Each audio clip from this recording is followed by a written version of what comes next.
What's up, everybody? Welcome back to Pace the Pants. Today, we're going to be doing some more practice questions and going through the website just to show you what it looks like. If you're interested, you can go to pacethepants.com. So for now, I'll give you a little brief tour and then we'll get some practice questions started. So let's go to Emergency Medicine Rotation course. And then let's scroll down. I want to do some practice exam questions. Scroll to the bottom. We have Quizlet flashcards as well as EOR exams. And so we can click our exam of choice, emergency medicine end of rotation exam, and we can continue on with our quiz. So a 30-year-old female presents with 15-pound weight loss over the last 5 weeks. He said he has had no change in his usual activity levels. He feels fatigued, nauseous, and has a loss of appetite. His vitals include 88/50, blood pressure, heart rate 77, respiration rate 17, temperature 97.7. Physical exam is positive for hyperpigmentation of the elbows, knuckles, knees, and mucous membranes. Which of the following is the most likely diagnosis? All right, so what do you think the answer is? Is it A, acromegaly, B, diabetes insipidus, C, primary adrenal insufficiency, D, Cushing disease, or E, pheochromocytoma? Well, pheochromocytoma presents with hypertension, palpitations, diaphoresis. I'm not getting that picture here. This patient feels fatigued, has a loss of appetite, is losing weight, and blood pressure is low, and has hyperpigmentation of the elbows and knuckles. I'm not seeing the picture for Cushing disease. That would be, purple striae, moon phases, hyperinsulinemia, hyperglycemia, even hypercortisolemia. In this case, it seems that we have hypocortical levels. So I'm not thinking Cushing disease. Diabetes insipidus would present as polyuria, polydipsia, polyphagia. The diabetes insipidus picture would be, excessive urination at night and no clear indication as to why something is causing it, like caffeine levels or increased water consumption before going to bed. So I think the best answer here is going to be our primary adrenal insufficiency, and that is also known as Addison's disease. So Addison's disease is going to cause the hyperpigmentation of the knuckles. Why? Well, we have an issue here with the HPA axis. If we think about what goes on, we have the hypothalamus to the pituitary to the adrenal gland. And specifically, let's say the adrenal gland. So remember, the adrenal cortex is going to produce cortisol.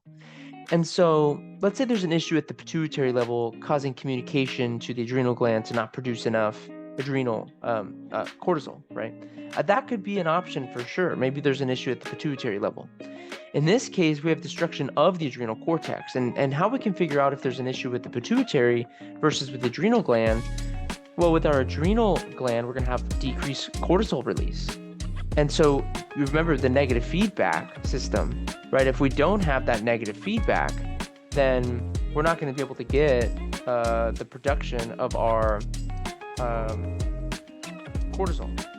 And so if we don't have the cortisol, then we're not going to get the negative feedback to our pituitary gland and our hypothalamus.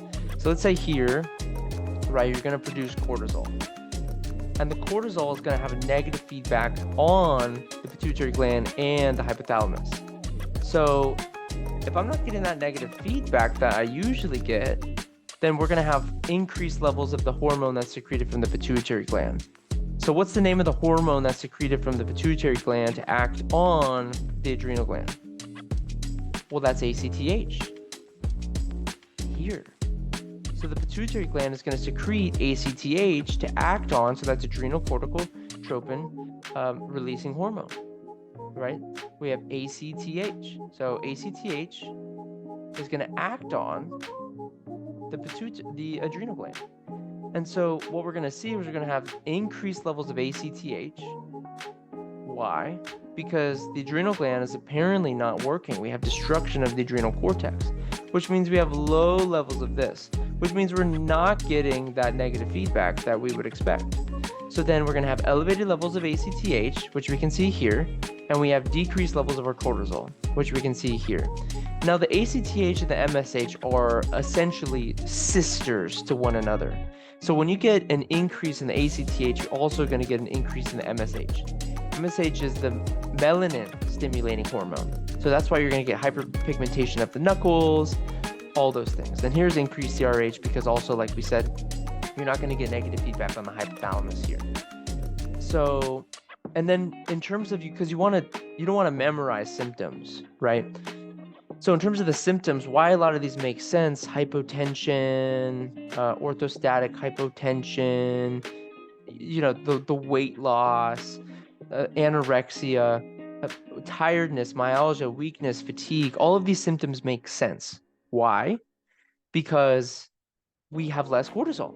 And remember, cortisol is going to be your fight or flight, right? Your cortisol is going to be the hormone that's going to allow you to have the energy to go and run away from a bear, right? Fight or flight, sympathetic nervous system. So if you don't have that, right, then you're gonna feel tired all the time, and your blood pressure is gonna tank, right? Because you're gonna have this. Remember, this is sympathetic nervous system, right? And if you have more parasympathetic, right, that's gonna work antagonistically against the sympathetic nervous system. And so with your sympathetic nervous system, that increases the blood pressure. But if you're not increasing your blood pressure, then no cortisol, so maybe the parasympathetic nervous system is taking over. And so that's why we're going to have the low blood pressure. The pathophysiology explains the signs and symptoms and the lab values. And the physical exam here is explained also by the pathophysiology of the HPA axis. So that's why we get the hyperpigmentation of the knuckles. And then same thing with our salt craving. Remember that we also get, normally we get reabsorption of sodium at the distal convoluted tubule, right? So we're talking renal now. And what we're not going to get that reabsorption, because if the adrenal cortex is disrupted, we also are disrupting the aldosterone.